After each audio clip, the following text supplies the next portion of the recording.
Welcome to the Theater of Screams, home of the most chilling radio thrillers from yesteryear and beyond. Turn the lights down low and come along with us, if your nerves are strong enough. In the Theater of Screams.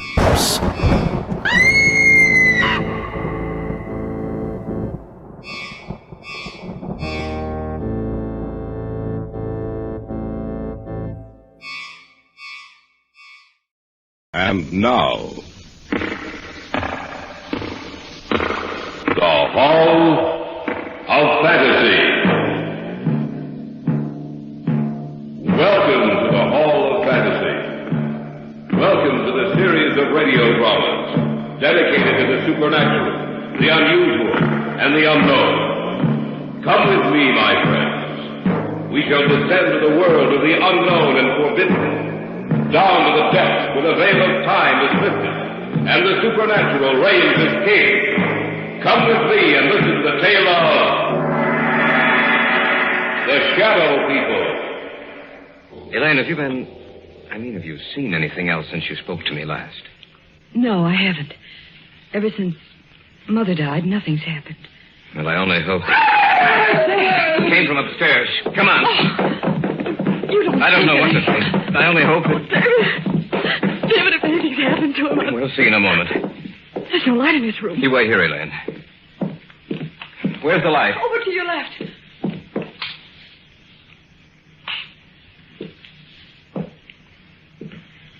David, what's wrong? Why didn't you leave the light on?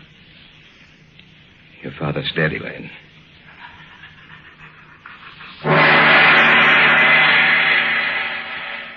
In just a moment, the Hall of Fantasy will present The Shadow People. And now for our story. An original tale of fantasy by Richard Thorne entitled The Shadow People.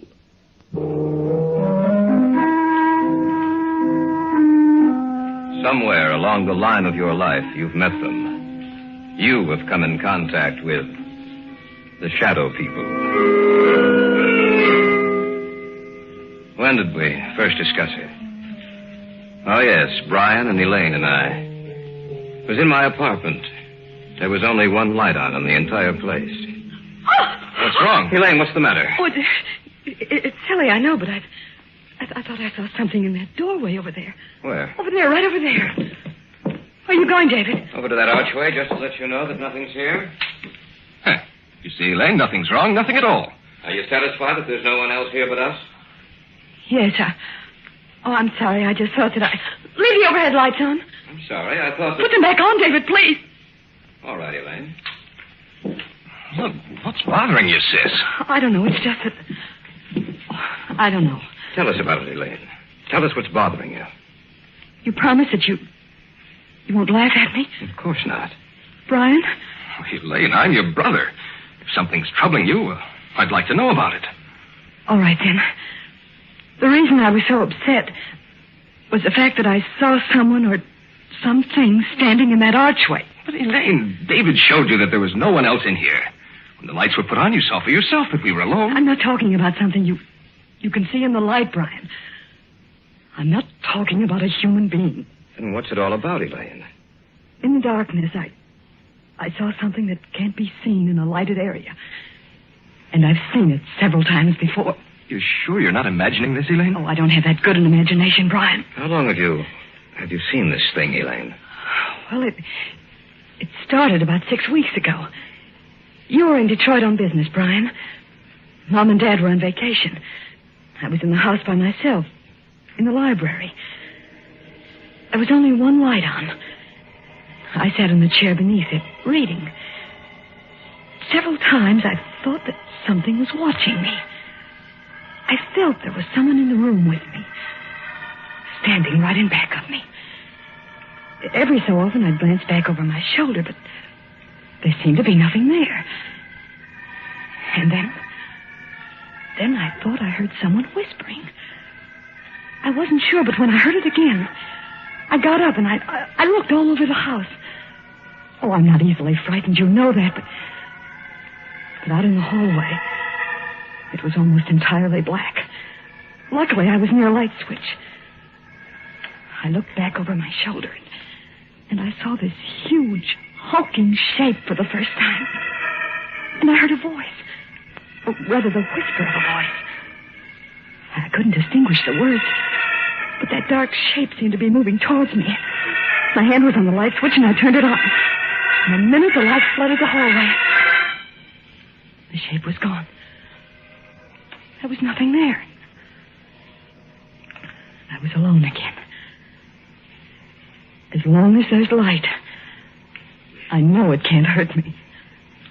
I know it can't reach me. You might have imagined it, you know. Of course, that's possible, but I'm sure I didn't. It was so real. So real, that shape in the darkness.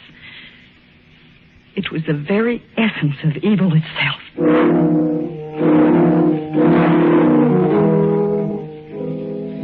There was an old man I knew of, a Dr. Hyselius.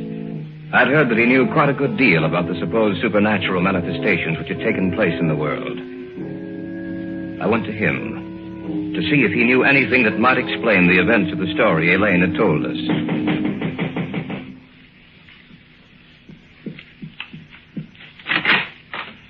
Yes, my good sir.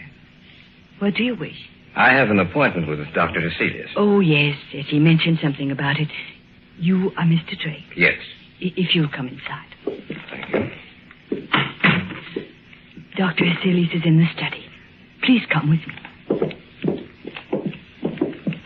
Doctor, a visitor for you. Oh, yes. Bring him in. You may go now. Yes, Doctor. Mr. Drake? Yes. Sit down, please, in that chair over there. Thank you, sir. Now, what is the nature of your visit to me? Well, I understand, Dr. Hyselius, that you have a great knowledge of the supernatural manifestations which have occurred on the earth. Great knowledge, Mr. Drake? No, hardly that. I have only scratched the surface in my years of study. Perhaps I can help you. Then again, perhaps I cannot. Well, may I tell you the story? By all means, my good sir. All right. Now, this didn't happen to me, Doctor, but to my fiancée. It seems that about 6 weeks ago, when she was alone. But when the light was on, the dark form disappeared. And that's the story, sir. As much of it as I can remember. Mm-hmm. I see. It's a strange tale you tell. I'm fully aware of that, Dr. Hyselius. You say she seemed to hear whispered voices? Yes, that's what she says. I see. A moment, please. I have a book in my file. Oh, yes. Here it is. This is the one. Yes. Perhaps I may be able to help you after all. Let me see. This is a very ancient book, Mr. Drake. I seem to remember... Yes. Here is an account of a happening such as you relate. And we shall live on the earth, and they shall not see us. Yes, it has been foretold by the ruler of the darkness. They who live by day, retire to sleep by night, shall never know that we walk with them, that we watch them, that we wait for our chance. Only in the night will they see us, for in the daylight we are not seen. Only in the night, when the darkness grows together and the forms of the shadow people are shaped from the blackness, they will know us. Then they will know that we are their companions, for we are the shadow people. I knew I had read something similar to the story you have told me, Mr. Drake. Dr. Hyselius, what can we do? Well, give me a little time. Let me see if I can find any more references to these people of the darkness. One more thing, Mr. Drake. Be sure that your fiancée is never left alone at night. Be sure that there is some living thing, animal or human, which accompanies her every second of the night. For she is in danger, Mr. Drake. A terrible danger.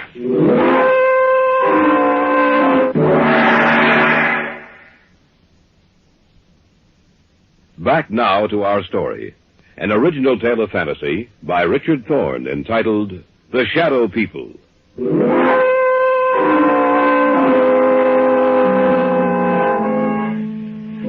That night, the night of the day I had seen Cecilius, Elaine's mother died. She died in her sleep. When she failed to appear for breakfast, Elaine's father went upstairs to see what was wrong. When he entered her room, he discovered that she was dead. The family doctor couldn't explain it, for Elaine's mother had been in perfect health. A few weeks later, I was out at the house spending a weekend with them. I glanced at the clock on the mantel, and it showed 11.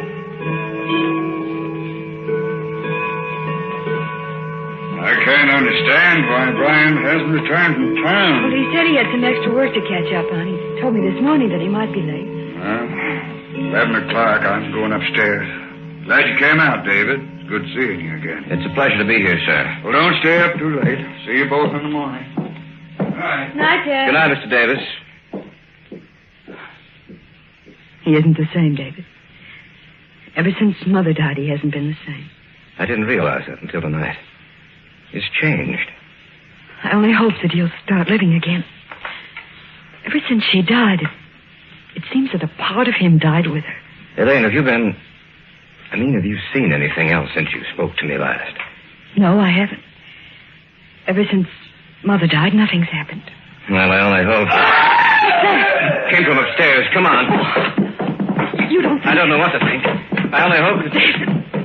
David, if anything's happened to him... We'll see in a moment. There's no light in his room. You wait here, Elaine. Where's the light? Over to your left.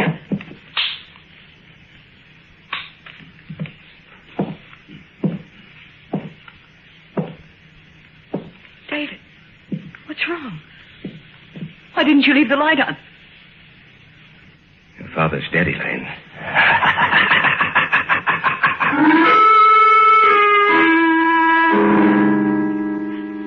I had walked into the darkened bedroom. On the bed was Elaine's father. It didn't take a second look for me to know that he was dead. I switched off the light and walked back into the hallway to tell Elaine what happened. And then from the room there had come an eerie, quiet laughter. In the darkness of that room was some unknown evil power. The voice itself was unearthly. There was no substance to it. It sounded as if it came from the darkness itself. No. No, I don't believe you. It's the truth, Elaine. There's nothing more I can do. We'll have to notify the police. Tell me it's not the truth, David. Tell me it's not true. I'm sorry, Elaine. I wish I could. Your father's dead.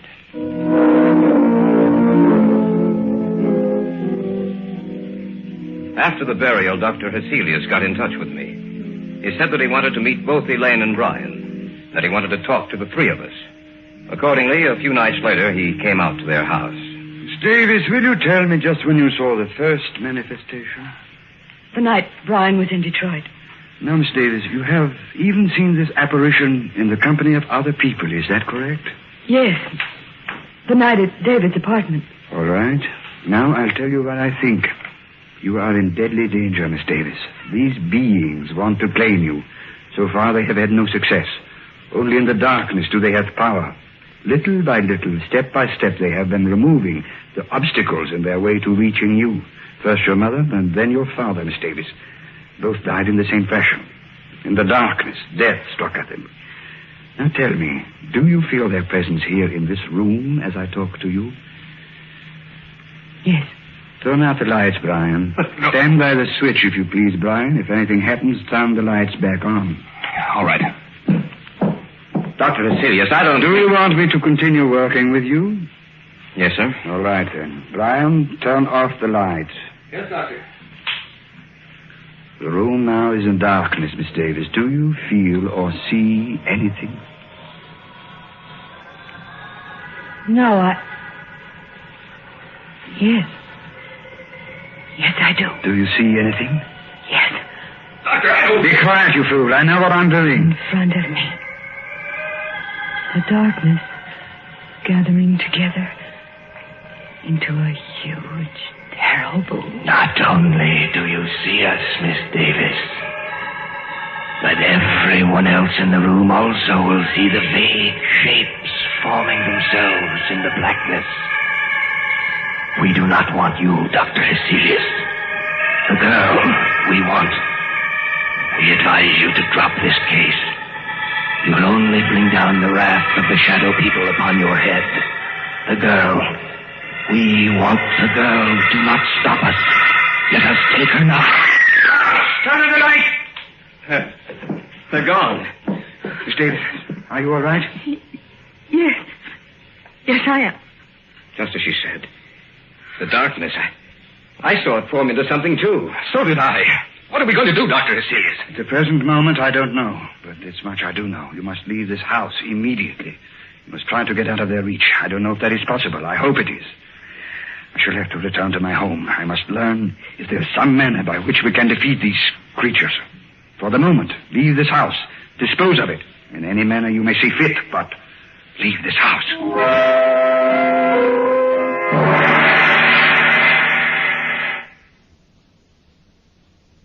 Back now to our story.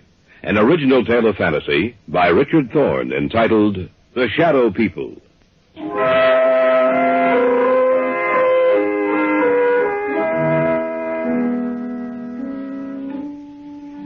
We spent the night in my apartment, the three of us. The following day, Brian and Elaine made arrangements to dispose of the house. In the afternoon, Dr. Hecelius called me and asked that I come to see him. David, I'm glad you're here. Anything new, Doctor? Yes and no.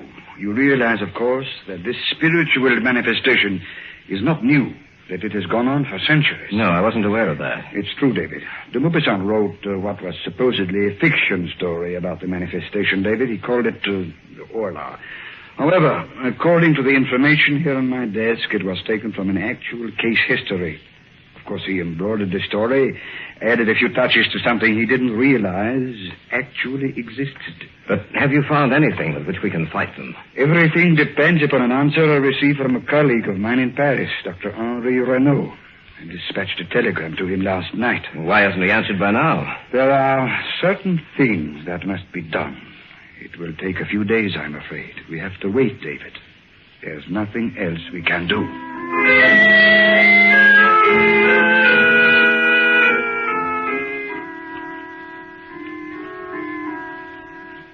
In the next few days, the house was sold, and Brian and Elaine moved into a newer, more modern home a few miles from my apartment. Cecilia said it might take a few days for them to build up their power. I spent the nights at the new house. The lights were left on, and I watched for any unusual occurrence. In the daytime, I'd return to my apartment and get some sleep. About 4 days after Elaine and Brian moved into the new house, I was at home when Hecelius phoned me.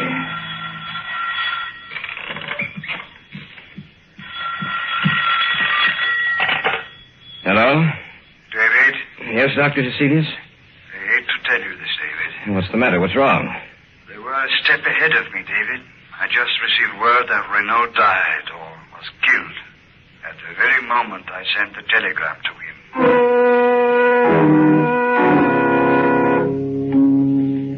Step by step, they had outwitted us. For they had anticipated every move we'd make. Even Dr. Hecelius was at a loss as to what to do. He agreed to meet me at the Davis house. What did you want to see us about, Dr. Hecelius? Did you find out anything more? I'm sorry to say that I haven't. At the moment, I'm at a complete loss. I don't know what to do. But what did you want to see us about this evening? Merely to check, to see if anything else has happened. Miss Davis, have you seen or heard anything? Not in the house, only in my dreams. Your dreams? Yes. When I go to sleep at night, in my dreams, in the darkness, I see them. And it's grown worse, much worse. I was hoping that it would not have progressed so far. There has been no disturbance in this house, but now they disturb your sleep, Miss Davis. Now, you must stay awake for as long as you can. I want the three of you to move into my house. Perhaps that will give you more protection.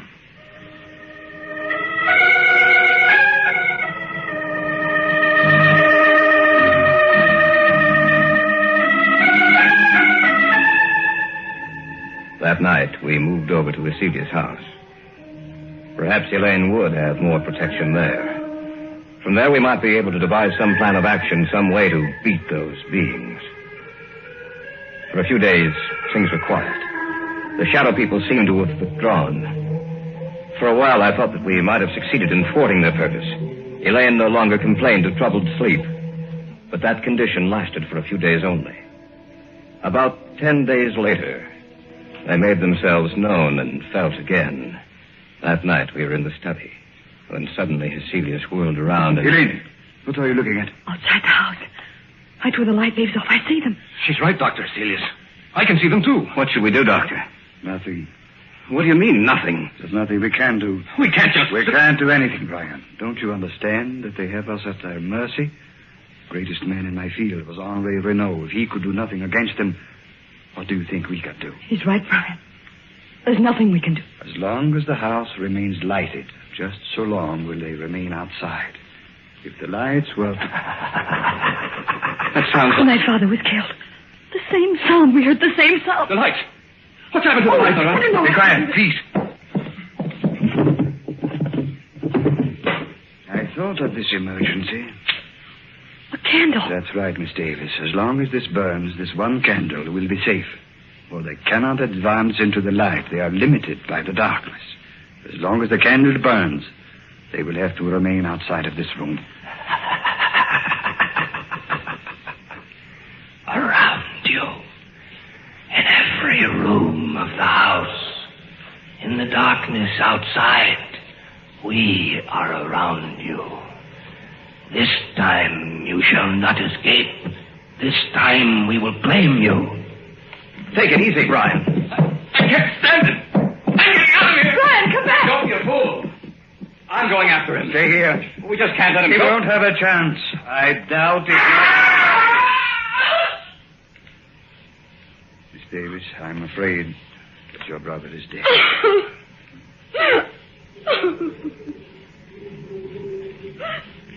The wind, Doctor. Listen to the wind. I know. Yes, Doctor. Listen to the wind. You must realize by now that the three of you haven't a chance. You must know in your minds that we can destroy you at any moment we desire. But, Dr. Hecelius, you may still save your own life. Let the others go. Give them to us. No. No, you will have to take all of us. Shall we destroy your light? Shall we move in on you now? As you will. Do as you will.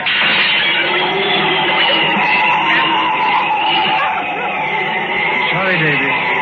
The candle is out. In the darkness. The figures in the darkness.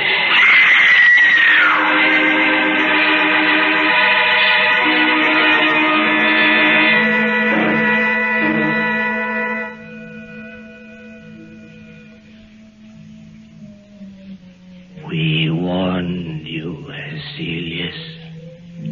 You and the others are dead now. And we shall live on the earth. And man in the day shall not see us. They will know that we wait for our chance. That we walk with them. Only in the night, when the darkness grows together, and the forms of the shadow people are shaped from the blackness, will they see us. Then they will know that we are their companions. Look next to you.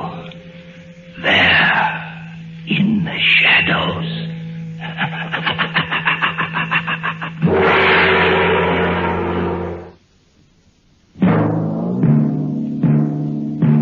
So runs tonight's tale of the unusual, the terrifying, the unknown. Join us again when next we journey down the corridors of the Hall of Fantasy to hear another strange tale of the supernatural.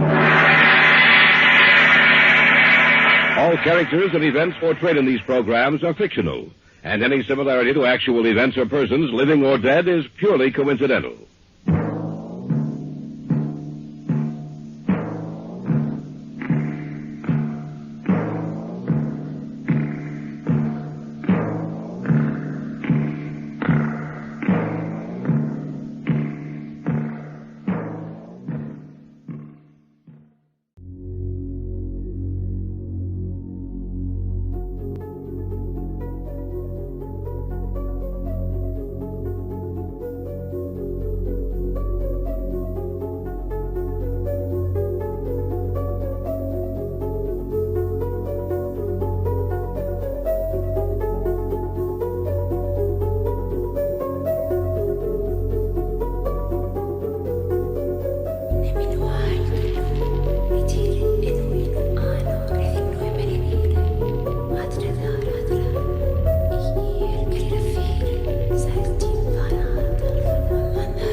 Welcome once more, ladies and gentlemen, to my dark and lonely home, where horror lurks always in the shadows, and fear is forever in the forefront of the mind.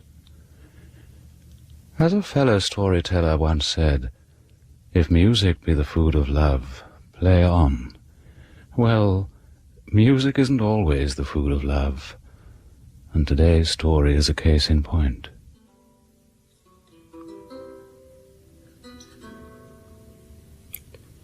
Perfection. Perfection. This is balm.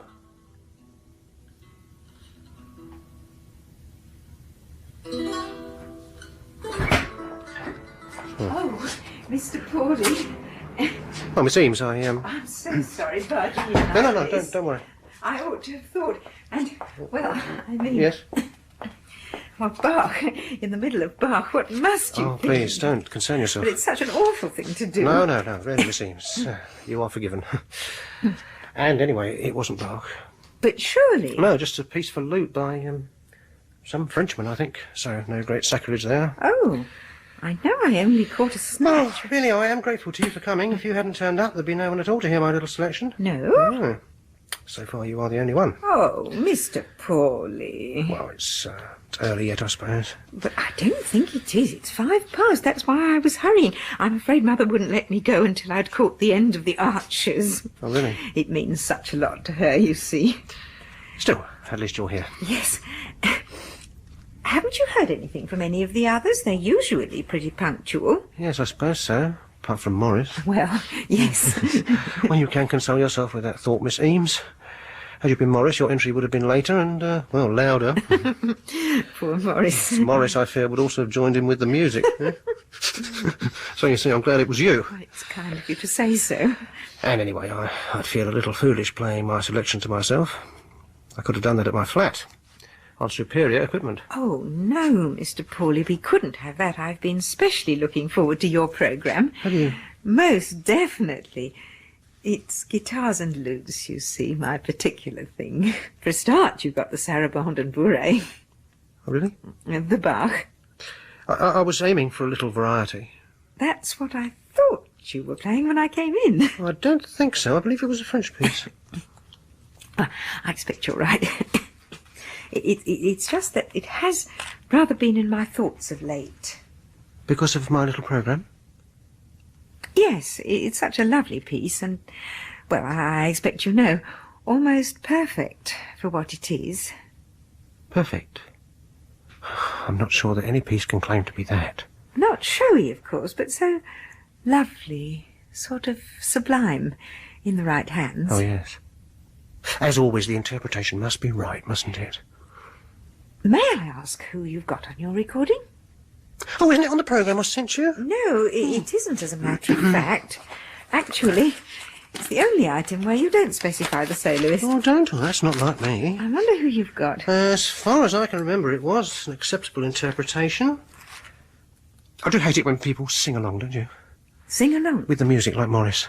Or perhaps you hadn't noticed. Oh, that. Yes, I have, as a matter of fact. Pomp. Oh, it does spoil it for the rest of us, doesn't it? Don't you think there's enough of that kind of thing in society without having to contend with Morris? Enough of what? Well, people spoiling things, vandalism, graffiti, that kind of thing. I suppose so, but what can you do? This is what I'm saying. You should at least be prepared to punish people. Punish? I don't know. You know, you'd hardly believe it, but at the library, we actually get people defacing books. Really? Oh, yes. They write words in, they add bits to the pictures. Do they? What sort of bits? I couldn't possibly tell you, Miss Eames, but, well, we very rarely catch them, you see. Oh, dear. How did we get onto all this? Morris and his sing-alongs. I try to hold my breath. Sorry? In the quieter passages, I hold my breath so I can hear nothing but the music. Really? Oh, yes, it's possible to improve with practice so that you hardly know you're doing it. I can, for example, do the slow movement of the Emperor Concerto with very few breaths indeed. Really? Still just us, I'm afraid. And what if we should start without them? Oh, poor Mr. Pawley. You deserve better from us, you really do. You haven't been in touch with any of them? I'm afraid not. We're not on the phone, you see. Mother doesn't like them, phones, that is. She says they intrude. Oh, perhaps it's just as well. I shall just take off my coat, hang it up at the back. I'm surprised at Mrs. Baker. It's not like her to miss. Oh, it's quite. Tone deaf, but regular as clockwork. Still, perhaps it will be better to have an appreciative audience of one than a full house of less sensitive types. Dear, everything seems to depend on me. I hope I don't let you down. Oh, I'm sure you won't. I don't know how you can sound so confident, Mr. Paulie. You don't know me that well. You think not? Well, you've been with us for 6 months and you hardly ever speak. Oh, no. No, I'm not much of a conversationalist. Oh, I didn't mean to. It's not something I find particularly easy. It isn't. As a matter of fact, I'm always a little bit suspicious of those who do find it easy. Oh? Yes, it's not always sensible to judge people by what they say, is it? And yet, don't you find, with music, it's entirely different? Different? Yes. Often you don't have to speak at all. Ah, I see. In my experience, people who really understand music usually understand each other. Very few words need to be exchanged. That's just what I've found. And when I go to a concert or something, I never actually speak to the soloist. Well, of course I don't. But I do very often feel as if I understand him. Do you know what I mean? At a level beyond words. Beyond words, yes. Whenever I get the chance... What's the matter? Didn't you hear it? What? A sound. Outside, listen. Can't hear anything. Oh, no, there was something, I'll show you. I'm very sensitive to any extraneous sound, you know. Maurice? Too quiet. I better take a look.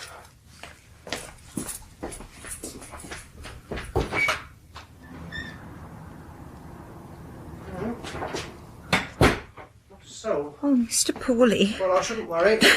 Probably the vicar's cat. Oh, I do hope so. You just never know these days. But I'm here, Miss Eames. You're perfectly safe. Well, yes. I'm quite capable of dealing with sniggerers at the library. I'm sure I can look after you. Sniggerers? Youths who come in to snigger behind the shelves. I throw them out without a qualm. Do you? Would you like me to lock the door? It might make you feel better. Well, perhaps to be on the safe side. Actually, the seclusion we get here is a good thing most of the time. Is it? Oh, we have the body of the church between us and the road. Ah, for sound, yes. And the vicar does have the sense to keep a cat rather than a dog, I suppose. A cat, does that make a difference? Well, dogs make such a row. Howls, yaps, barks. But so do cats. Well, they don't bark, Mr. Paulie. Cats are almost always silent. I'm afraid my experience is to the contrary. Mother has a cat, and she has never once interfered with my listening. I inherited a cat once. You mean in a will? No, my brother went to Australia, left the cat behind. It did not react well to music, I regret to say. What did it do? It used to make a noise like a sick baby whenever I put a record on. It had to go in the end. Go? Oh, yes. I don't think it suffered very much. Not as much as it used to make me suffer anyway. But there you are. Perhaps I was just unlucky. Perhaps all other cats are attentive listeners. Well, ours is very attentive. The only creature I recall with any affection is the little listening dog. Oh, you had a dog, then? No, not mine. The record label, his master's voice. Oh, yes. Such a perky little thing. There it sits, completely attentive and utterly silent. The perfect listener. Yes, seeming to understand. Indeed. Just as you were saying. Was I? About understanding a soloist as you listen. Oh, that. It is a little like that, perhaps, yes. Sometimes I feel... What? You think I'm silly? Oh, I'm sure I won't. Well, this is something I've felt for ages. But I've never actually mentioned it to anyone before. Well, please go on. Sometimes I feel so close to the soloist that everyone else seems to fade away. It's really more than just a feeling, though. We are alone, and somehow we merge into the music. Oh, dear. I'm not explaining myself very well. Oh, yes, but you are, Miss Eames. You see, it's unlike anything I've ever experienced in ordinary life. A physical experience, almost. What? You do actually feel it. I wouldn't say that. Well, you said him earlier. Did I? As if the soloist were always a man. Well, you do say him, don't you? It doesn't mean... Oh, Miss Eames, I'm sorry. No, I've pressed you too far. No, I do know what you mean, you see, and I suppose my understanding just carried me away. I wouldn't want you to think... Of course, it's just as I said. I don't know how to speak to people. I say too little or I say too much. It's me who said too much, I think. I was just trying to say how vivid your description was. This fading away of others, this oneness with a performer. It's not silly, then? Oh, no, not silly. I feel it myself. Mr. Pawley, do you know James Wilson? James Wilson? Yes. Thinking about your programme, I wondered if you'd come across him. He was killed in a plane crash last, yes, of course. I was stunned. I just couldn't believe it. You were especially fond of him, were you? What I was saying earlier about being in contact with a performer was mostly about James Wilson. Through his music? Through his music, yes. But more than that, too, his actual presence. He was such a quiet, a gentle man. Did you ever see him? I may have done. I go to very many concerts. Oh. I'm sure you'd remember him if you had. You know, I once did the most awful thing. I saw him in the coffee shop at Snape. Do you know it? I know Snape, of course. I'm not familiar with the coffee shop. I don't go to Snape for the coffee. No, well, I was there 2 tables away, and he got up and went off somewhere, and I took his beaker. You did what? Took his beaker. It was only a sort of paper cup with a soft drink in it. I thought he'd finished, but he hadn't. He came back and looked around for it. My face was burning with shame, but he didn't notice. You see, I've followed his career since that amazing Spanish tour when he was only 22. And, I mean, you do keep mementos of people, you know, don't you? Yes, I suppose you do. And I do feel as if I know him. When he plays, it's like sharing the most beautiful conversation with someone. Really? Except that actual conversation is, well, flat. Yes, indeed. It falls short, doesn't it? Usually, yes. Mr. Pawley, may I ask you something direct? Of course. Would you mind checking the sarabande to see who's playing it? Oh, you think it might be Wilson? I fear so, yes. You fear so? Yes. I have a little confession to make, Mr. Pawley. You see, I was intrigued by your programme and I knew I had to come along. But there was something about it that disturbed me. Oh, dear, I certainly didn't intend that. My heart missed a beat when I saw you'd got the sarabande down for tonight. The thing is, James Wilson recorded that in concert just before he died. Oh, really? Immediately, in fact, the week before. I know, because I was there and... Well, I'm not sure I can bear to hear it again. Oh, but surely, I mean... It doesn't really make sense, does it? But to me, the occasion was perfect. And perfection is not a thing you meet very often in life. I don't, anyway. Haven't you got the recording there? Oh, no. I've deliberately avoided it. It's probably stupid of me. No, please. I understand. So, you won't mind checking? It's the least I can do. I'd be so relieved. Let me see. It's among these, I think. Oh, yeah, here we are. Bark Salute Suite No. 1, recorded at Thornton Rooms. Oh, yes, by James Wilson. I thought it might be. Oh, dear. Oh, you I'm weren't sorry. to know, you weren't to know. Well, look, let's put it to one side, then. Unless... What? Well, that conversation you were talking about, the feeling that you were at one with Wilson as he played, you don't think it could continue? Continue? How? After death. Oh, no. Well, in a sense, of course. Perhaps listening to him now might recreate that conversation. But suppose the recording is less perfect than the live performance. That wouldn't do, would it? I'm glad you mentioned this, Miss Eames. It would have been awful to play the piece without realising its effect. I'm really looking forward to the other pieces. Well, then perhaps I should start. Yes, please do. Yes. Well, here we go then. Let's begin with a little shark bittner, shall we? Oh, lovely.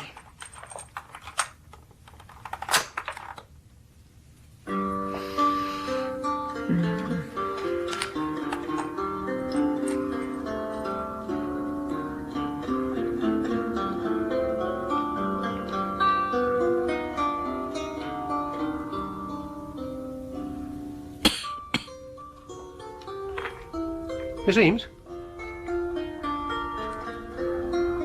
Miss Eames, are you all right? Oh, I'm sorry. Please don't do that. I thought you were unwell. You shook me. I only touched your arm. I'm not unwell, Mr. Pooley. I was listening, that's all. It's just that I thought you were choking. Choking? Yes, you coughed. Did I? I wasn't aware. Oh, yes, you did. It was a little disconcerting. Oh.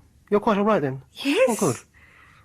I was involved. I didn't hear myself cough. Possibly it's something you're used to. It's a sort of nervous tickle, rather like Morris. Morris? His pom-pomming. That's probably nervous too. A cloak for ignorance in his case, I think. These things often disguise other problems. Does it disturb you? It does, rather. I meant the cough. Yes, so did I. Oh, dear. And you haven't tried holding your breath? No. You could try that. Except that I don't know I'm doing it. Well, you do now. No one's ever mentioned it before. Really? I wonder if it disturbs the others. Shouldn't think the others listen well enough. Only I know how annoying interruptions can be. Sometimes I get all the goings-on of Ambridge drifting up through the floorboards of a Sunday morning. I don't know how you can tolerate I've it. spoken to Mother about it time and time again until I could... What? I might be able to help you, Miss Eames. To get rid of the cough, I mean. How could you do that? Well, I imagine that in many ways you and I are quite similar. Are we? I mean, we're not quick to get on with people. We tend to keep them at bay. Do you think you're a nervous person, Miss Eames? Well, You see, you didn't like being touched. Well, of course not. No one likes being fingered. But the lightest of touches on your elbow. I know what it was. I'm not implying. You just feel like some item in a shop. In a shop? Or on a shelf? Pardon? On a shelf, Miss Eames? It needn't be like that. You don't have to throw up barriers all the time. You're not being fair, Mr. Pawley. You throw up barriers all the time. You never say a word in some meetings. Yes, I know, and I'm beginning to think I'm wrong. You see, I'm talking about myself as well as about you. I don't know. I thought we came here for the music, but I'm beginning to wonder now. Well, I thought that myself at first. I have to admit, though, that there are other things. To do with me, you mean? Yes. I see. What about the others? The others? Well, to be quite frank, I wouldn't mind if I never saw the others again. I mean, you asked them along. You didn't just ask me. Oh, my turn to confess now, Miss Eames, I think. Confess what? Well, the others, their invitations are slightly different from yours. Are they? They give tomorrow as the date of this meeting. Tomorrow? Then how could you expect... I didn't. You mean you knew they weren't coming from the start? Yes. But you knew I would. I hoped you would. Then why didn't you just ask me to come? Why did you have to go through all that? Would you have come if I'd asked? I might. Would you? No, I suppose not. You see, I had to do it this way. So you're having another meeting tomorrow then, for the others? Yes. You must have worked all this out then. Yes. It must seem fairly calculated. You're right about one thing, Mr. Ford, if you don't mind me saying so. You and I make a funny pair. Do we? We have to go all the way around the houses before we can say what we mean. But perhaps we are getting somewhere, nevertheless. I don't know, are we? I think so. I couldn't have spoken to you like this before this evening. Perhaps not. And you? Me? Would you feel more relaxed? I suppose I must do. My tongue seems to be running away with me. Oh, I wouldn't say that. But you know what I mean. I've never felt quite able to chat before. I don't know why. Have you wanted to? Yes. You always stood out from the rest of the group, so quiet and sensitive and so neat. And I couldn't help noticing... What? How often you seemed to be looking in my direction. Was I? I thought you were. I could have imagined it, of course. No, you didn't imagine it. Oh, I'm rather glad. Miss Eames, there's something I'd like you to hear, without the others. Go ahead, Mr. Pooley. No, I mean a piece of music. Oh. It's rather special, you see. I don't think it would mean much to them. What is it? I was playing it as you came in, as a matter of fact. The French piece? No. No, it wasn't a French piece. I knew it. It was the Bach, wasn't it? The sarabande. Yes, I was sure it was. I was so disappointed to think you might have been wrong. No, I knew it was the sarabande. But, Mr. Pooley, why on earth should you pretend not to know it? You surprised me. And, to be honest, I didn't think you were quite ready for it. Not ready? No. But you didn't know that I knew it. Oh, didn't I? Well, how could you? I think it's a piece you'll have to face again sometime, Miss Eames. What do you mean, face again? You're worried that the recording might not match the actual performance, but believe me, the recording is very good. It captures everything. Well, maybe it does. And anyway, it's also something I've wanted to share with you for some time. Well, then why haven't you mentioned it before? Well, I didn't want to spring it on you, you can see that. I don't know what you mean. Don't you think that you owe it to James Wilson to make the effort, Miss Eames? You could make him live again. You might never find a better time. Well, will you stop it if I signal? You won't need to signal. But will you? Yes. All right, then. Play it. Good. Good. Relax, Miss Eames. Try to control it. Try to hold your breath. Ready?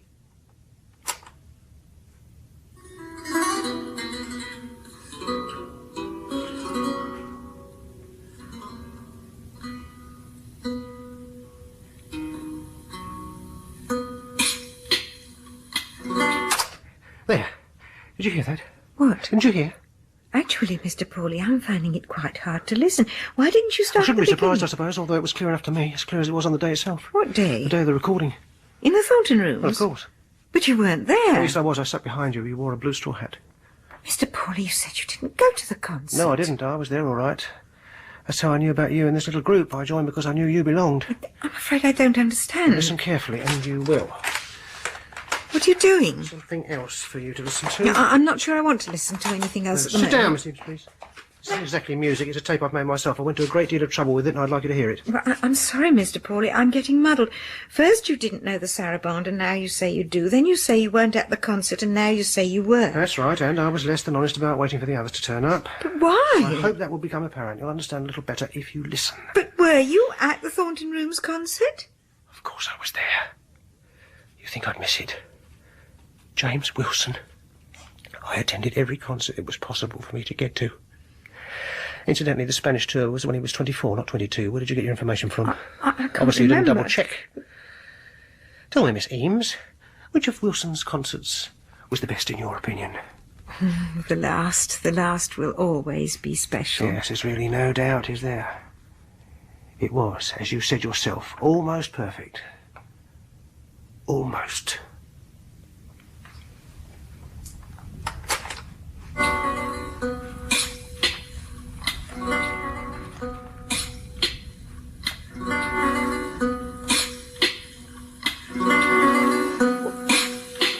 This isn't a proper recording. What's the matter with it? There's nothing the matter with the recording. It's just as I intended it to be. Oh, please, turn it off. Yes. It does great, doesn't it? Was that me? Well, yes. Well, the cough was you, the lute was James Wilson. But this can't Oh, don't be silly. Of course it can. Mr. Pooley, I don't understand. Why are you playing all these tricks on me? Tricks? You think I'm the sort of person who plays tricks? You're beginning to frighten me. I said things would become more apparent once you'd heard the tape. Well, now that I have... Where are you going? Sit down. Touch calm down, Miss Eames. You're becoming irrational. It's most unlike you. I have to phone Mother. I always phone her when we break for coffee, you see, otherwise she worries so. Well, that's something she'll have to get used to, isn't it? You're getting me all confused. What is it that you want? Well, I'll tell you what I don't want. I don't want to sit in any more drab, poky church rooms while Morris pom-poms his way through selections from Tchaikovsky. No. All I want is the chance to talk to that lady in the blue straw hat. Alone. Please. Please. Wait! I haven't finished.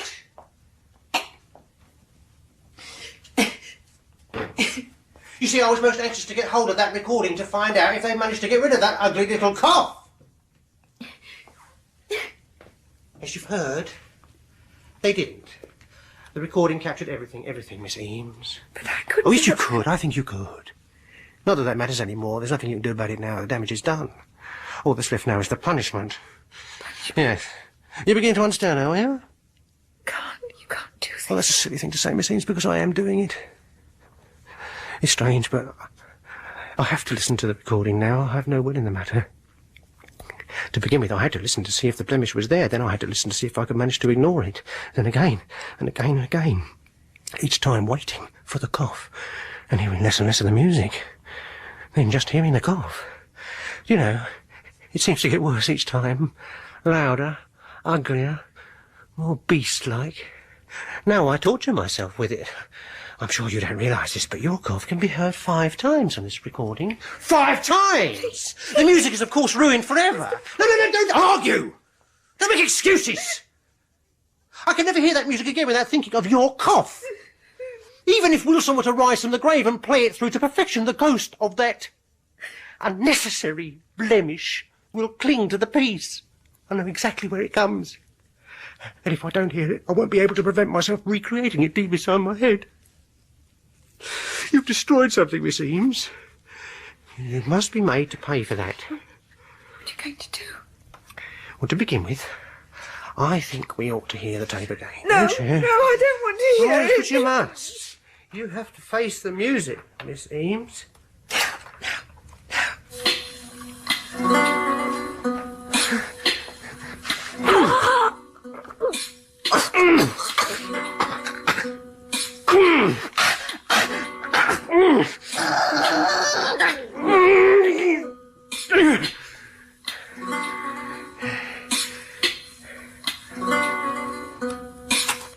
And I did say I'd get rid of that cough for you, didn't I? Well, that was a story which I'm sure all music lovers will find left a lump in their throats. Nigel Anthony played the man pursued by perfection, and Prunella Scales, the lady killed by a cough.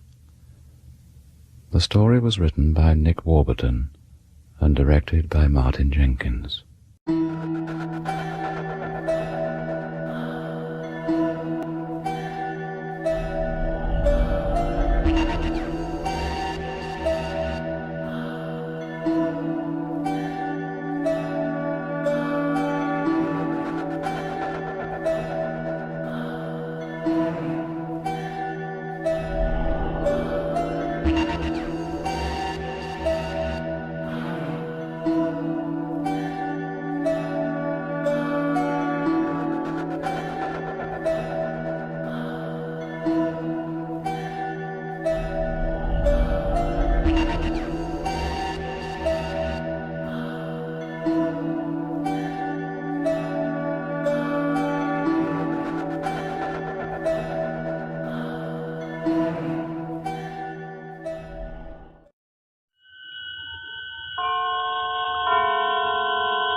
The Columbia Network takes pleasure in bringing you Suspense.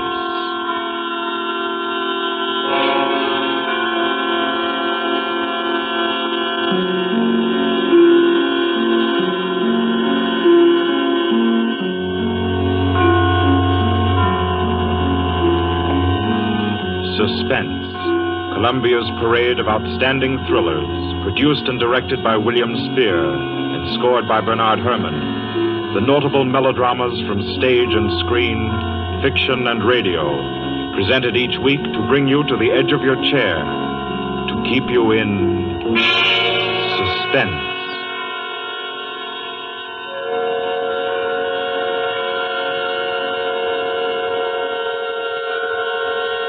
Good evening. This is Orson Welles. I'm very happy I am to be back in the United States and back on the Columbia Network, even for so short a visit as this one. Back with old friends like Johnny Dietz, who's tonight's director, and Bernard Herrmann. The Mercury Theater presented tonight's radio play for the first time last year. We came right out then and hailed it as a classic of the medium. Nobody argued the point. A lot of people asked us to do it again, so it's gratifying to get the chance now. And to find a favorite of ours in this distinguished anthology of spook shows. Personally, I've never met anybody who didn't like a good ghost story. But I know a lot of people who think there are a lot of people who don't like a good ghost story. For the benefit of these, at least, I go on record at the outset of this evening's entertainment with the sober assurance that although blood may be curdled on this program, none will be spilt. There's no shooting, knifing, throttling, axing, or poisoning here. No clanking chains, no cobwebs, no bony and or hairy hands appearing from secret panels, or better yet, bedroom curtains. If it's any part of that dear old phosphorescent foolishness that people who don't like ghost stories don't like, then again, I promise you, we haven't got it. Not tonight. What we do have is a thriller.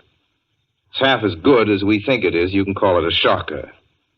It's already been called a real Orson Welles story. Now, frankly, I don't know what this means. I've been on the air directing and acting in my own shows for quite a while now, and I don't suppose I've done more than half a dozen thrillers in all that time. Honestly, I don't think even that many, but it seems I do have a reputation for the uncanny. Quite possibly, a little escapade of mine involving a couple of planets, which shall be nameless, is responsible. Doesn't really matter. Don't think I disapprove of thrillers. I don't. A story doesn't have to appeal to the heart. It can also appeal to the spine. Sometimes you want your heart to be warmed, and sometimes you want your spine to tingle. The tingling, it's to be hoped, will be quite audible as you listen tonight to The Hitchhiker. That's the name of our story, The Hitchhiker.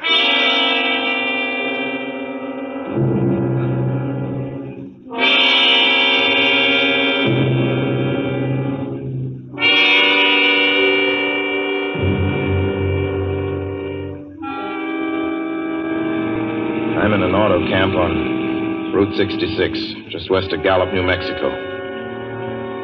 If I tell it, perhaps it'll help me.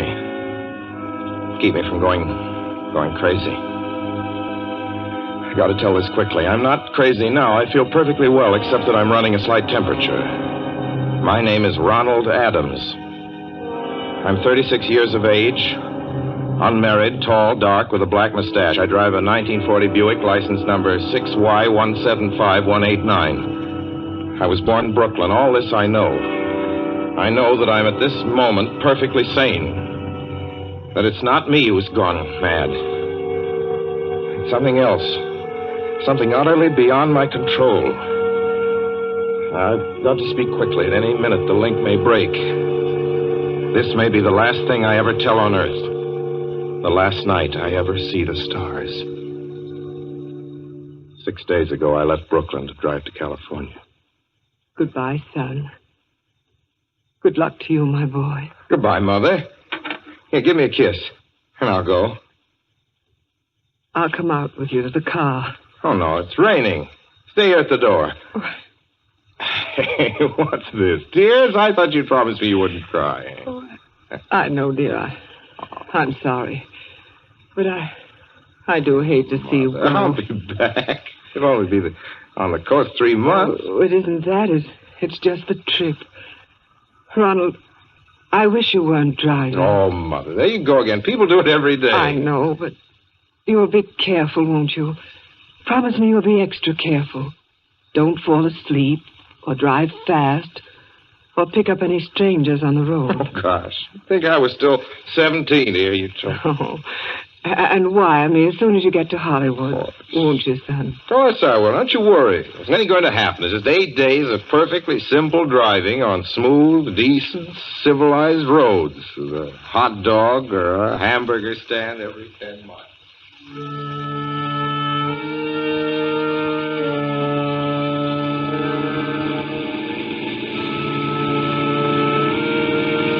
I was in fine spirits. The drive ahead of me, even the loneliness, seemed like a lark.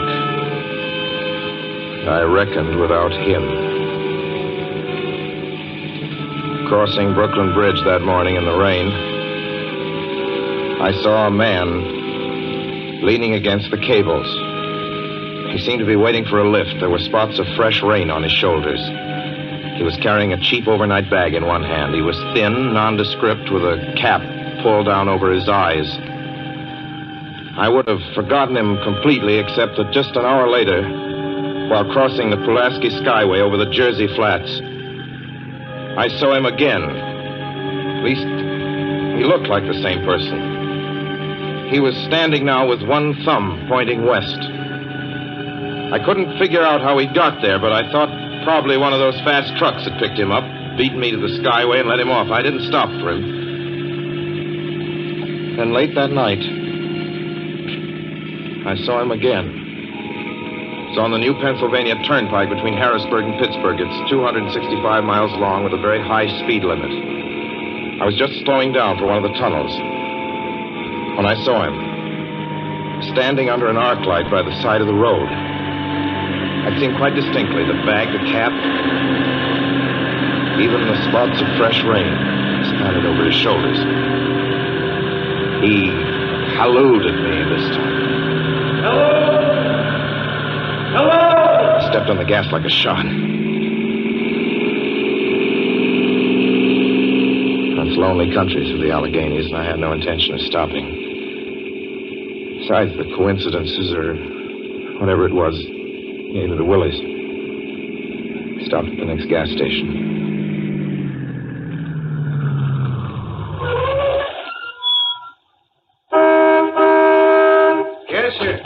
Fill her up. Certainly, sir. Check your oil, sir?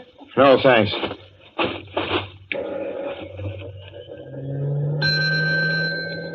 Nice night, isn't it?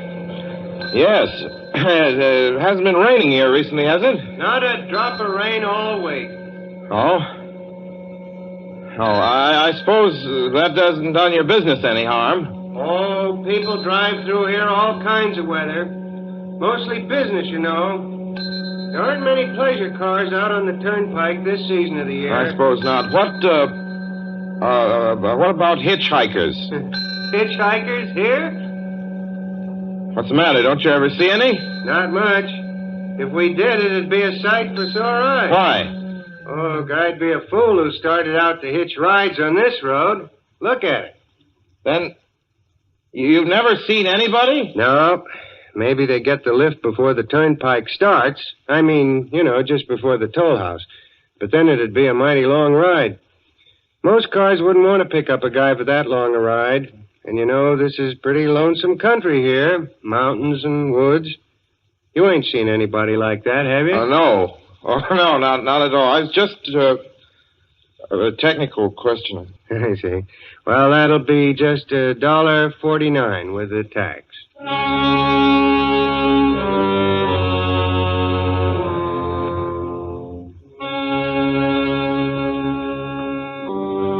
Thing gradually passed through my mind as sheer coincidence. I had a good night's sleep in Pittsburgh. I didn't think about the man all next day until just outside of Zanesville, Ohio, I saw him again. It was a bright, sunshiny afternoon. The peaceful Ohio fields, brown with the autumn stubble, lay dreaming in the golden light. I was driving slowly, drinking it in, when the road suddenly ended in a detour. In front of the barrier, he was standing.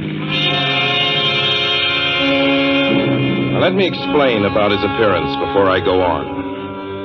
I repeat, there was nothing sinister about him. He was as drab as a mud fence, nor was his attitude menacing. He merely stood there, waiting, almost drooping a little, the cheap overnight bag in his hand. He looked as though he'd been waiting there for hours. And he looked up. He hailed me. He started to walk forward. Hello? Hello?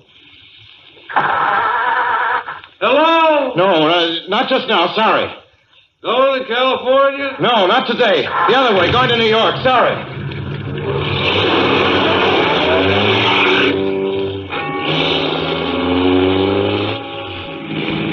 After I got the car back on the road again, I felt like a fool. Yet the thought of picking him up, of having him sit beside me, was somehow unbearable. At the same time, I felt, more than ever, unspeakably alone.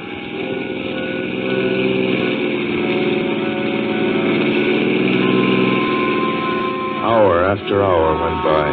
Fields, the towns ticked off one by one. The light changed. I knew now that I was going to see him again. And though I dreaded the sight, I caught myself searching the side of the road, waiting for him to appear.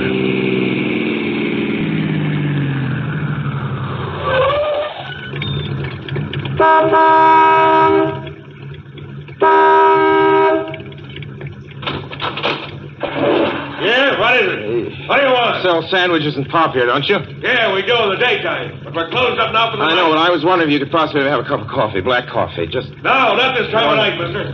My wife's the cook. She's in bed. No, don't shut the door, please. Listen, just a minute ago... just a minute ago, there was a man standing here right beside the stand, a suspicious-looking man. I don't mean to disturb it. You see, I was driving along when I just happened to look, and there he was. How's he doing? Well, nothing. You've been taking a nip, that's what you've been doing. Now, on your way before I call out Sheriff Oates.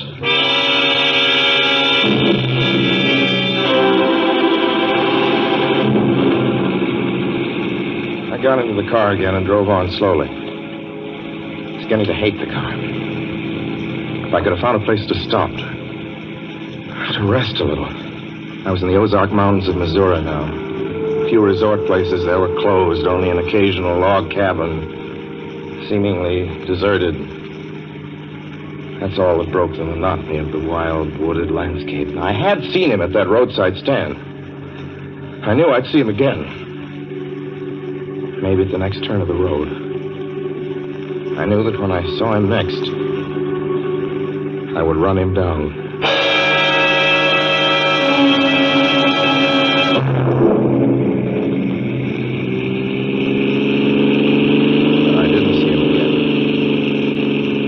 See him until late next afternoon. I stopped a car at a sleepy little junction just across the border into Oklahoma to let a train pass by. When he appeared across the tracks, leaning against a telephone pole. Perfectly airless, dry day. The red clay of Oklahoma was baking under the southwestern sun. Yet there were spots of fresh rain on his shoulders. I couldn't stand that. Without thinking, blindly, I started the car across the tracks. He didn't even look up at me. He was staring at the ground. I stepped on the gas hard, veering the wheel sharply toward him. I could hear the train in the distance now, but I didn't care. And something went wrong with the car. The train was coming closer. I could hear its bell ringing and the cry of its whistle. Still, he stood there. And now I knew that he was beckoning me to my death.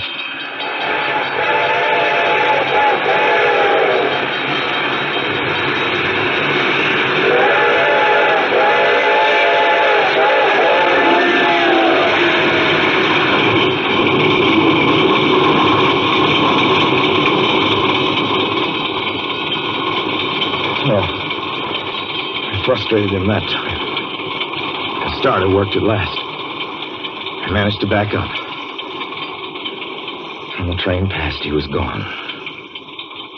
I was all alone in the hot, dry afternoon.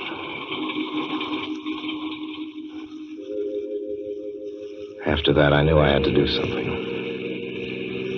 I didn't know who this man was, or what he wanted of me. I only knew that from now on, I mustn't let myself alone on the road for 1 minute.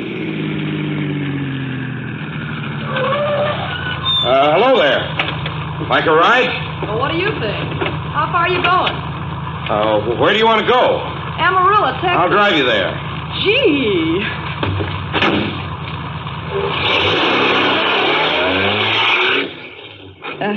You mind if I take off my shoes? My dogs are killing me. Go right ahead. Oh, gee, what a break You this is. hitchhike much? Sure, only it's tough sometimes in these great open spaces to get the break. I should think it would be, though I'll bet you get a good pickup in a fast car. If you did, you could get places faster than, say, another person in another car, couldn't you? I don't get you. Well, take me, for instance. Suppose I'm driving across the country, say, at a nice, steady clip, about 45 miles an hour. Couldn't a girl like you just standing beside the road waiting for Liz beat me to town? Or any town, provided she got picked up every time in a car doing from 65 to 70 miles an hour? I don't know. What difference does it make? Oh, no difference. It's just a crazy idea I had sitting here in the car.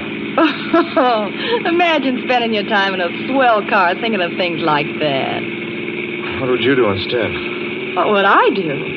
If I was a good-looking fella like yourself, why, I just enjoy myself every minute of the time. I'd sit back and relax. And if I saw a good-looking girl along the side of the road... Hey, look out! Did you see him? See who? A man standing beside the barbed wire fence. I didn't see anybody. It wasn't nothing but a bunch of cows and a wire fence. No? What'd you think you was doing? Trying to run into the barbed wire There's a man fence? there, I tell you. A thin gray man with an overnight bag in his hand. And I was trying to run him down. Run him down? You mean kill him? Say you didn't see him back there? You sure? I didn't see a soul. As far as Watch that's concerned... for him the next time and keep watching. Keep your eyes peeled on the road. He'll turn up again. Maybe any minute now. There! Look there!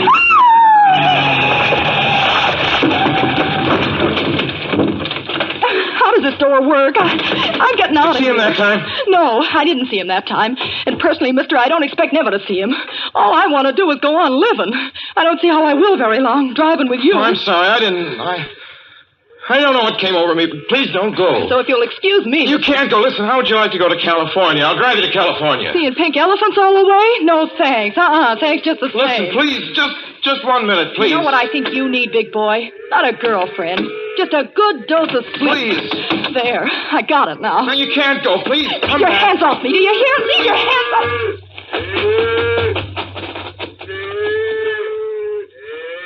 She ran from me.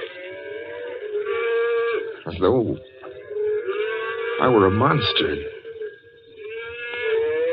few minutes later, I saw a passing truck pick her up.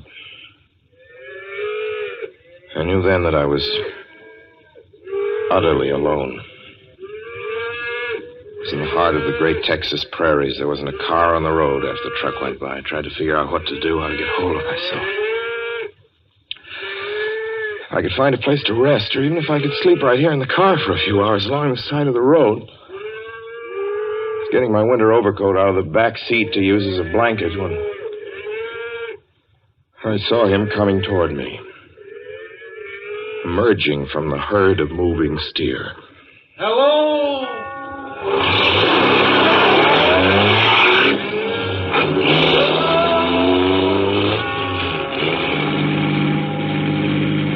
Maybe I should have spoken to him then. Fought it out then and there. For now he began to be everywhere. Wherever I stopped, even for a moment, for gas, for oil, for a drink of pop, a cup of coffee, sandwich, he was there. I saw him standing outside the auto camp in Amarillo that night when I dared to slow down. He was sitting near the drinking fountain of a little camping spot just inside the border of New Mexico. He was waiting for me outside the Navajo reservation where I stopped to check my tires. I saw him in Albuquerque when I bought 20 gallons of gas. I was afraid to stop now. I began to drive faster and faster. I was in lunar landscape now. The great arid mesa country of New Mexico. I drove through it with the indifference of a fly crawling over the face of the moon. Now he didn't even wait for me to stop. Unless I drove at 85 miles an hour over those endless roads, he waited for me at every other mile. I'd see his figure, shadowless, flitting before me, still in its same attitude, over the cold, lifeless ground, flitting over dried-up rivers, over broken stones cast up by old glacial upheavals, flitting in that pure and cloudless air. I was beside myself when I finally reached Gallup, New Mexico this morning. There's an auto camp here. Cold, almost deserted this time of year. I went inside and asked if there was a telephone. I had the feeling that if only I could speak to someone familiar, someone I loved, I could pull myself together.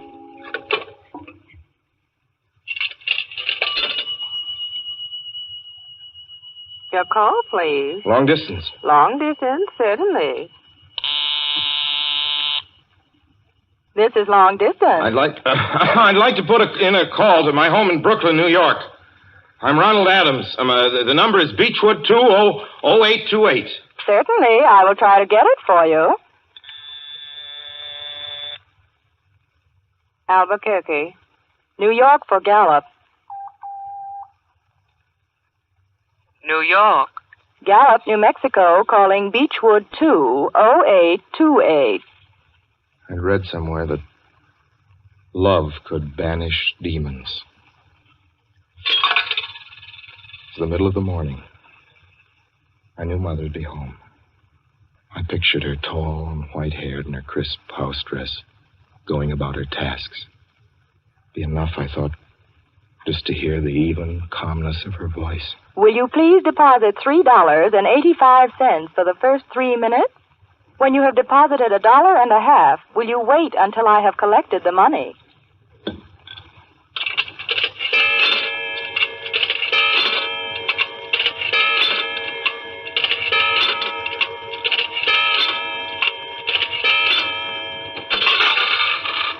All right, deposit another $1.50.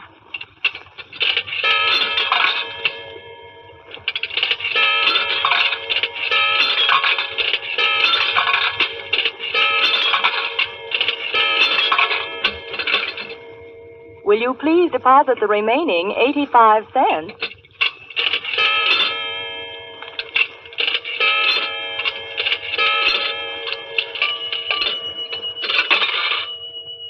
Ready with Brooklyn. Go ahead, please. Hello? Mrs. Adams' residence. Hello, Mother? This is Mrs. Adams' residence. Who is it you wish to speak to, please? What? Who's this? This is Mrs. Whinney. Mrs. Whinney? I don't know any Mrs. Whinney. Is this Beechwood 20828? Yes? Where's my mother? Where's Mrs. Adams? Mrs. Adams is not at home.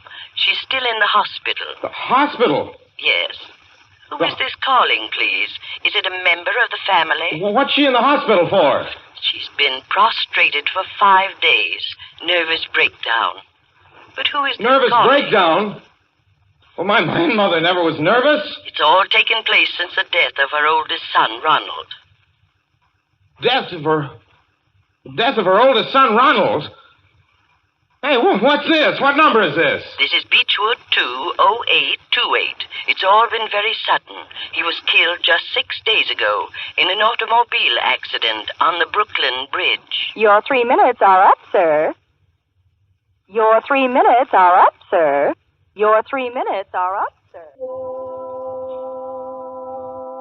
And so I'm sitting here in this deserted auto camp in Gallup, New Mexico. I'm trying to think. Trying to get hold of myself. Otherwise, I'm going to go crazy. Outside, it's night. The vast, soulless night of New Mexico. 1 million stars are in the sky. Ahead of me stretch 1,000 miles of empty mesa. Mountains, prairies, desert. Somewhere among them, he's waiting for me. Somewhere I shall know who he is and who I am.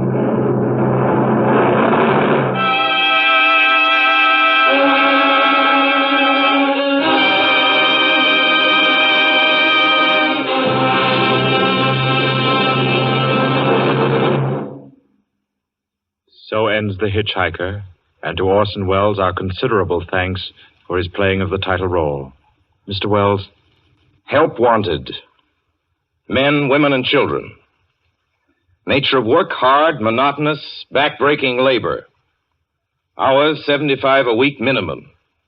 Pay, few cents an hour. Added inducement, 2 meals a day, including several ounces of bad bread and a cup of thin soup. Don't delay. Apply at once.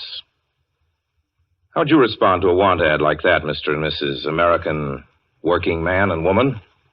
You'd laugh, wouldn't you, and throw the paper in the trash basket. Dismiss the whole advertisement as some kind of a joke. But believe me, it's no joke. It's a simple statement of the working conditions that exist today in Nazi Germany and the conquered countries under Nazi rule. It's also an exact statement of the working conditions that will be imposed on you and every member of your family if the Nazis win this war. You yourself personally can stop them from winning, as you know. You don't have to give up your well-paid job to do it. You needn't have to be a soldier or a sailor or an airman or a nurse or a war worker to ensure American victory. Uncle Sam doesn't ask plain, ordinary, hard-working citizens like you to give him anything. All he asks, all this he does ask very seriously and very urgently, is that you loan him 10 cents out of every dollar you make. That's all there is to it. Lend Uncle Sam a dime to win this war, and he'll pay you back with interest when he's won it. The easiest, most convenient way to lend him these dimes is to enroll in the payroll savings plan. Just tell your boss to deduct 10 cents from every dollar he pays you and lend it to Uncle Sam in your name. Sign up for this simple savings plan today, and when victory comes, you'll have war bonds in your pockets instead of Axis bonds on your wrists. Suspense will be heard again 2 weeks from tonight. Next Wednesday night, September 9th, the Columbia Broadcasting System will present over many of these stations at 9:30 p.m. Eastern Wartime an address by W. Averell Harriman, the United States Lend-Lease Administrator in London. Mr. Harriman, as the personal representative of the President of the United States, attended the Moscow conferences between Winston Churchill and Joseph Stalin. Next Wednesday's broadcast will be Mr. Harriman's first public address since his return to this country. Suspense is produced and directed by William Spear. John Dietz was our guest director this evening. Tonight's radio drama was written by Lucille Fletcher. The original score was by Bernard Herrmann.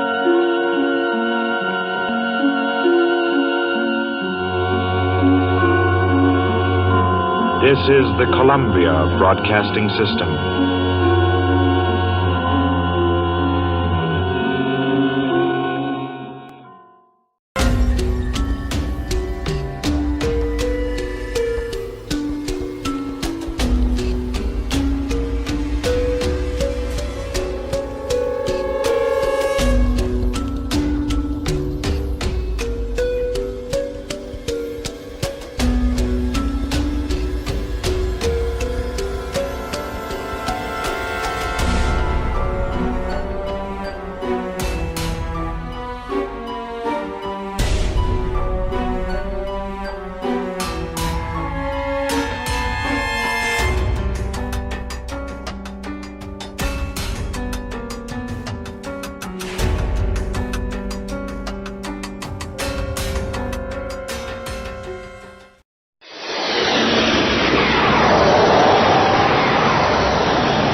When love turns to fear, and to hold is to have.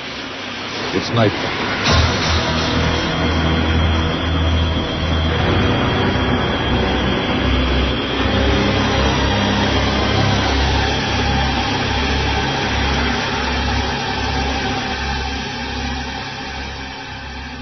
Welcome, dear friends.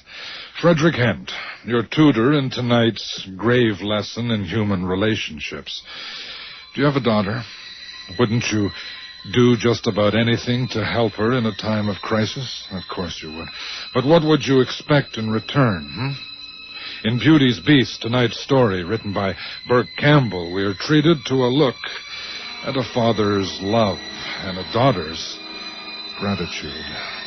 Listen, as tragedy turns into tragedy.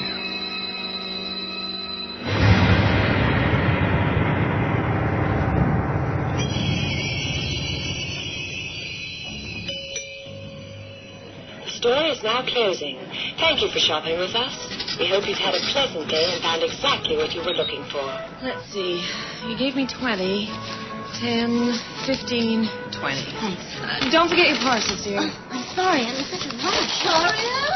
Dearest child, how are you? Mrs. Lawrence, hello. Shopping, I see.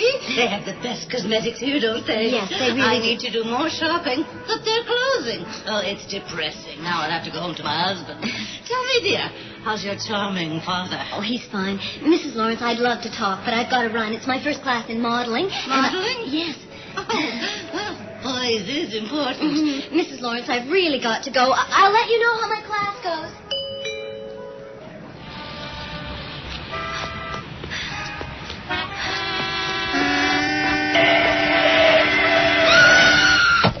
My gosh, she's been hit. Call the ambulance.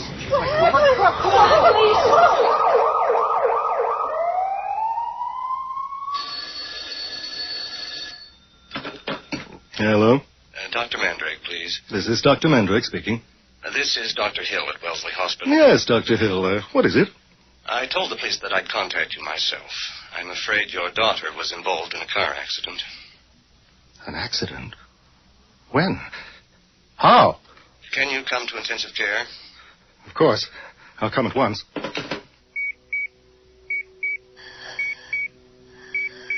Victoria, where is she? She's lost quite a bit of blood. She's receiving a transfusion. Oh, my God. Now step outside with me. Dr. Tatum will handle things here. Will Dr. Dernfeld report to Station B? Dr. How did this happen?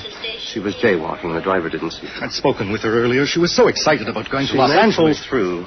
I realize you're quite upset. We're doing everything we can. Her face. My daughter doesn't have a face.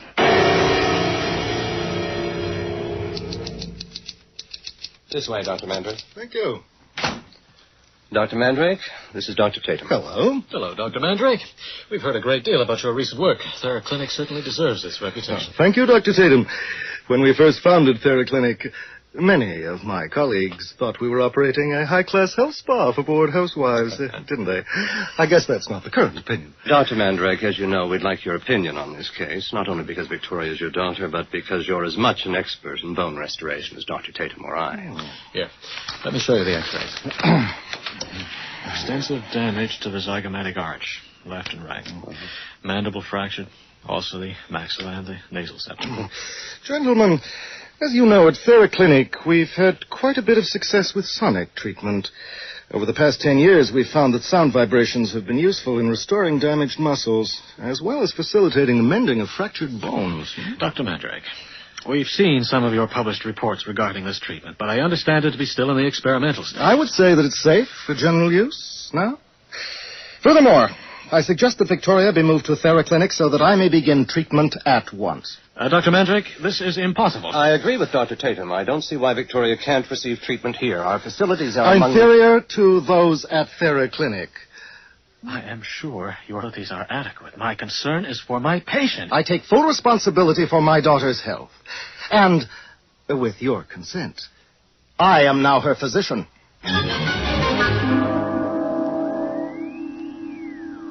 Father, And now everything's going to be fine, Victoria. Relax. Oh, It Father. won't hurt. It's just sound. Just as you hear on the radio. Now, did the injection hurt? No. Good girl. Now, close your eyes and think of that sandy beach in California you want to be on right now. Seagulls overhead, Blue waves, one after the other. Close your eyes and dream.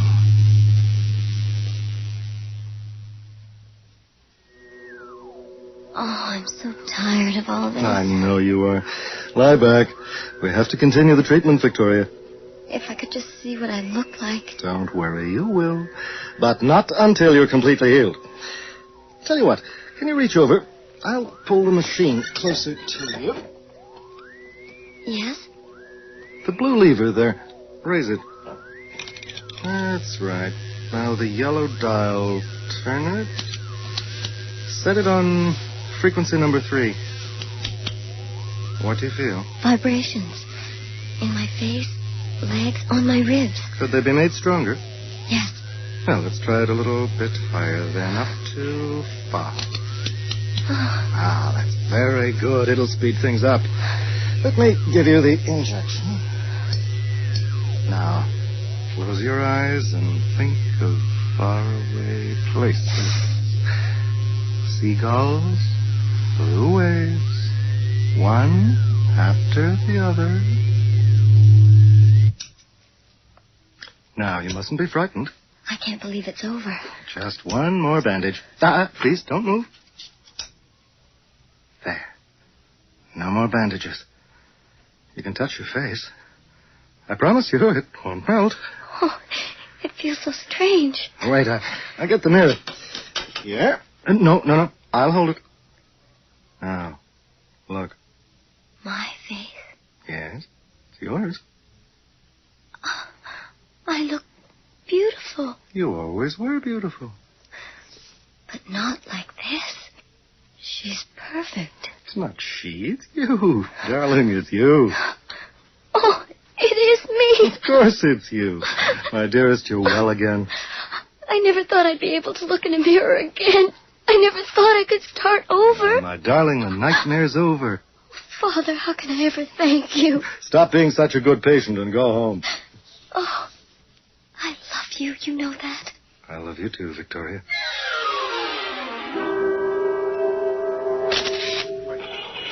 You don't mind if I... Yeah, that'd be great. No. Yeah, hold it. I never seen him play. Are you a photographer?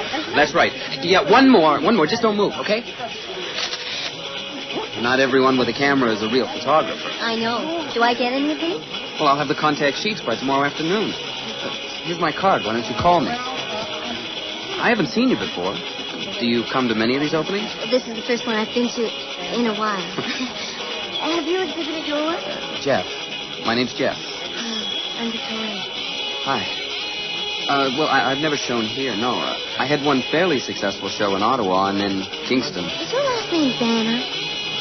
That's right. Are you sure we've never met? Toronto's a big city. Toronto's a duck pond. Everyone knows everybody. And I certainly would remember someone like you. Well, I've been very antisocial lately. Didn't go out much. Ooh, that's wonderful. Do you want to dance? Why not? Okay.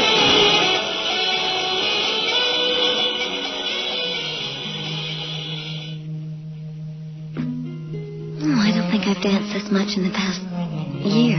Want to stop? No, not at all. I think they have just run out of wine. Ooh, that's the signal then. No one stays past the last drop of booze. Hey, there's a place still open near where I live. We can still get a drink there. Sounds good. Think we can catch a cab? I brought my car. We're safe.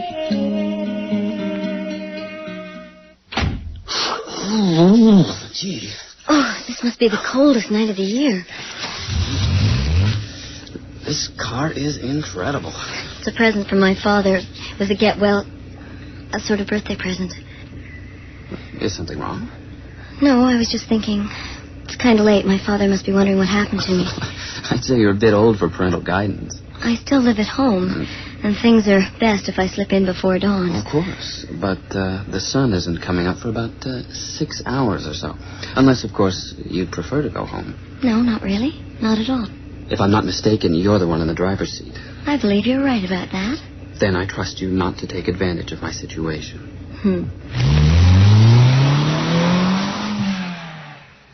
And you're opening a clinic in the States soon. In Los Angeles, for a start. Well, I must say I'm impressed. Really, Dr. Mandrake, I've known you all these years, and of course I knew about TheraClinic. But it is divine. It's definite, then. First 2 weeks in April. Absolutely, I can't wait. It's less than a month off. I had my doubts about all these promises to make people look younger, but after I saw Victoria... When I saw her at the Stillman's party 2 weeks ago, I decided then and there to contact you. Oh, but tell me, who was that darling young man she was with? That photographer? I'm afraid I don't really know. Oh? Victoria makes friends easily. I'm sure he was just someone she met that evening. Oh, it seemed like so much more. They danced until it was quite late. They make such a handsome couple. Mrs. Lawrence, Victoria will be leaving for California soon. I'm sure that's a much more suitable place for romance, eh?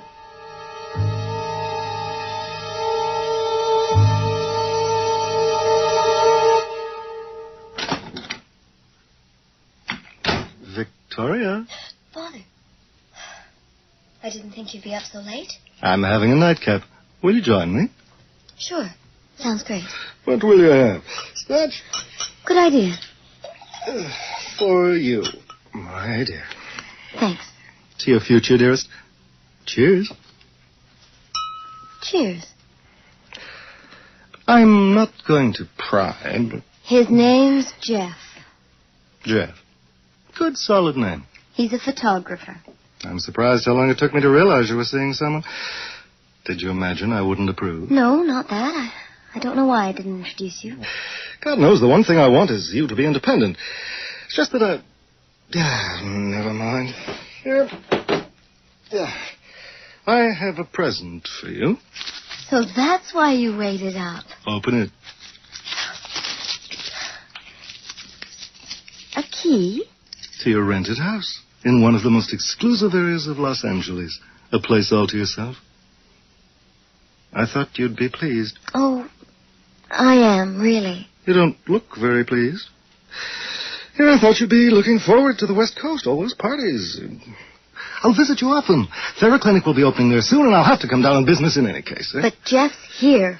I have to deal with that fact. Oh, how do you know that Jeff's not going to wind up in California, too? Perhaps I should meet this new friend of yours. Oh, I think you'd like Jeff. All right. I'd like to meet him. Tell him to come by the clinic on Thursday, 1 o'clock. Oh, I have a wonderful father. Well, I want my daughter to be happy. My beautiful, beautiful daughter. And I think it's about time I met the man she's so fond of.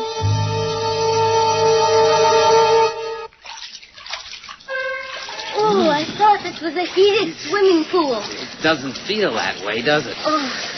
Why do you come here to swim anyway? Because I'm a member. I belong to this club. It's just that you said they have nicer facilities at TheraClinic. I like swimming with people my own age. Is that so? I get the impression you've been keeping me away from your father until he appointed out. Really? You make it sound like he's into human sacrifice. He's not a monster. He's much more open-minded than most parents. He's never judgmental. Then why all the secrecy in my case? I don't know. I don't understand sometimes. He wants me to be free and independent and self-sufficient, but half the time I feel caged. I feel like I'm something he made. Well, we're normally made by two parents, you know. That's not exactly what I meant. Well, whoever made you, I still love you. Very much when I think about it. You look kind of neat that way. What way? Blue with goosebumps. Cold? Scared. About what? Don't know. Things. Nothing. Come back to my place. Jeff, are we going to stay together? Sure thing. Cross my heart and hope to die. Promise? Promise. For good? For good.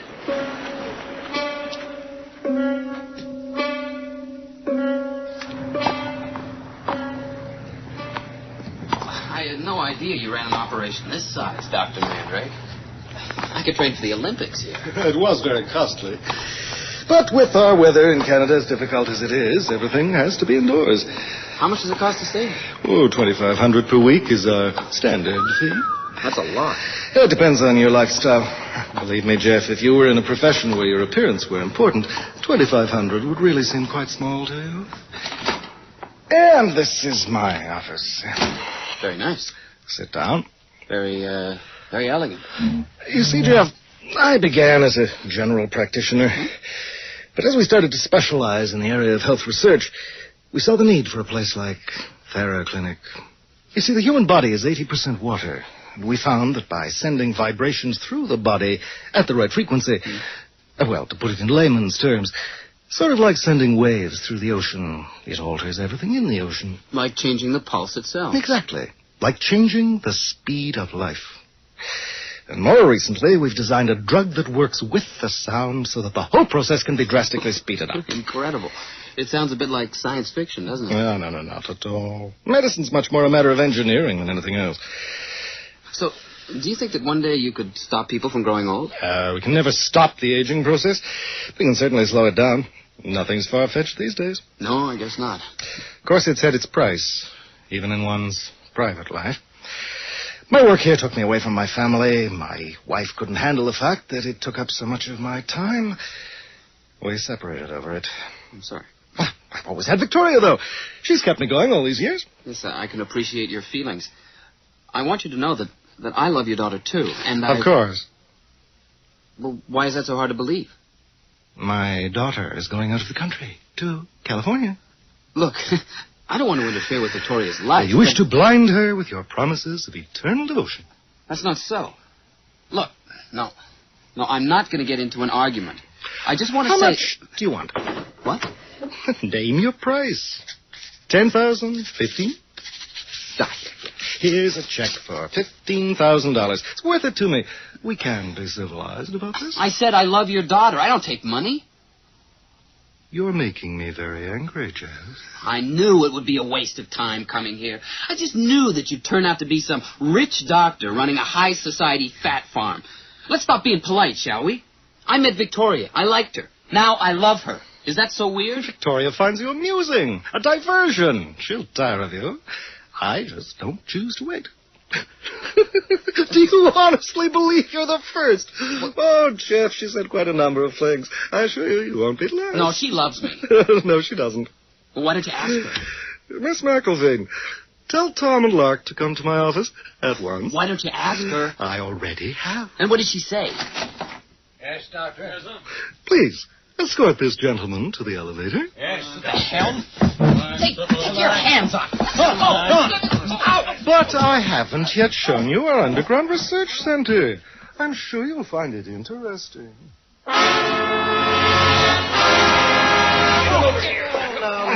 You really are an annoying boy, Jim. I'm sorry to inconvenience you there, Doc.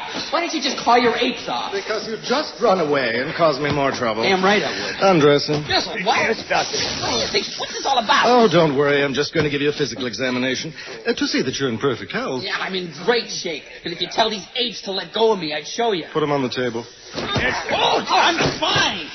Went to the doc last month. It's important to examine the specimen before any formal testing. What are you testing, Doc? You made one mistake, Jeff. And that was Victoria.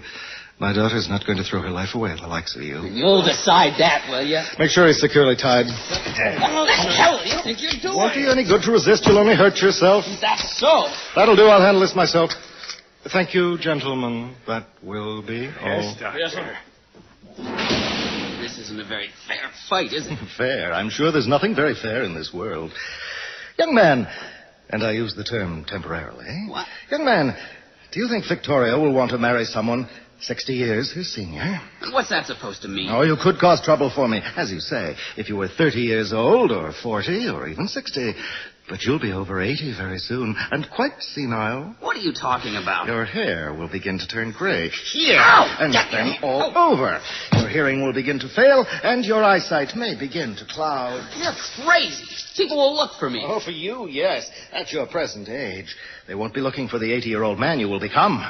You think you scare me, don't you? It hardly matters. Please don't struggle. I'm only giving you an injection. There. You see, the very treatment that can hinder the aging process can, when properly administered, actually speed it up. Most medicine is like that. I'm so impressed. Oh, you should be. It's remarkably painful. No!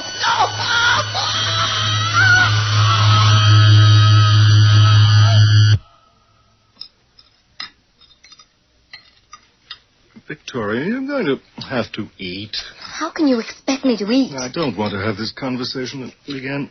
People just don't disappear. He can't just have disappeared. Disappear. When he came to the clinic, he mentioned, amongst other things, that he was really glad about this new assignment, photographing up north. He would have let me know. He wouldn't have vanished like that. One's profession comes first, my darling.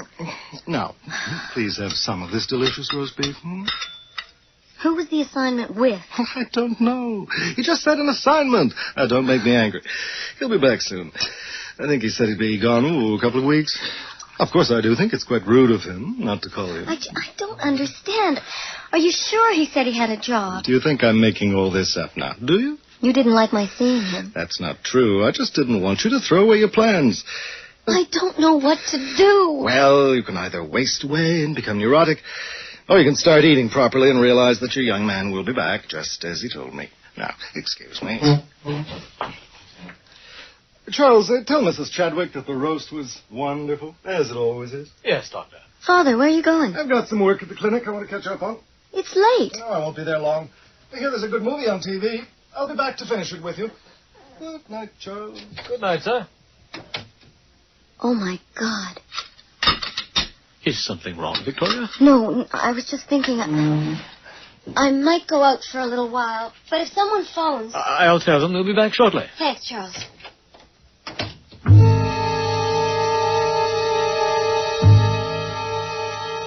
This is quite fascinating. Even I'm amazed. You son of a... Yeah.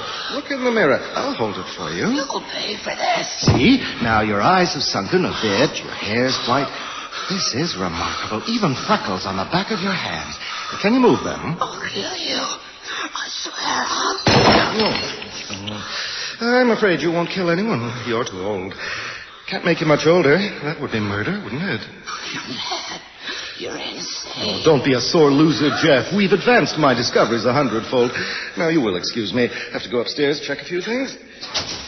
Just one last injection, right? No. There. Now, that didn't hurt, did it? My eyes. Oh, dear me. Is the light bothering you? Here, I'll dim it. Forget it, strains your eyes. Back in a minute. My God. Oh, my God. Please help me. Please, somebody. No, don't. Please. I'm not going to hurt you. Please. Are you all right? Don't hurt I'm not going to hurt you. Why are you tied down like this? They brought me here. You. Come closer. Please. Victoria. How do you know me? How do you know my name? Who are you? Jeff! No! Oh, my God! Jeff! Oh, Jeff, don't cry. Listen to me. Tell me. Your father. I wouldn't leave you alone. How? The sound. Over me and through me and... This stuff? My hands. Here, I'll undo them. Can you move? It's hard. Here, sit up. I'll support you. I'm so weak. It's okay. Just lie down again. I'm just going to move you into the other room. Your father's coming back. He'll hurt you. Not now. He can't.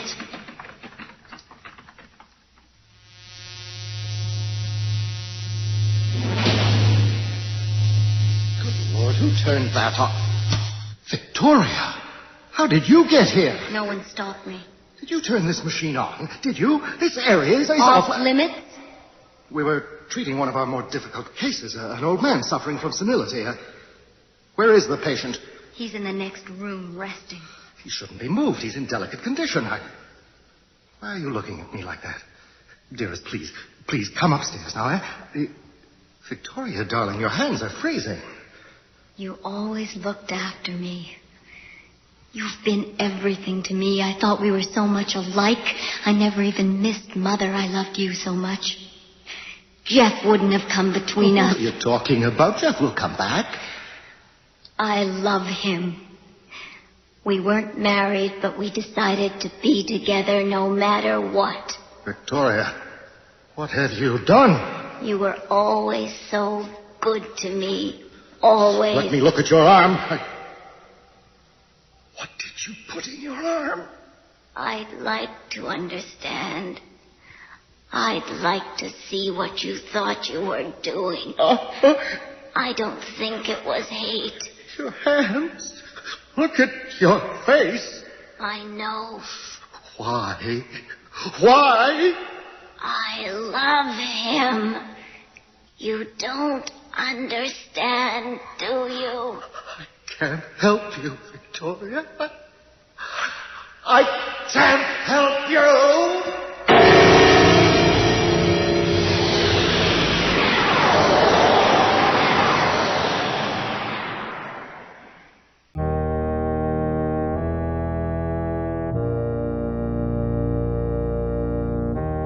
Thank you for listening to Theater of Screams.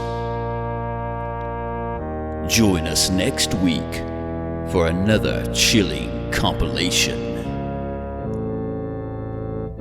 Until then, this is Gideon Bones wishing you pleasant dreams from the Theater of Screams.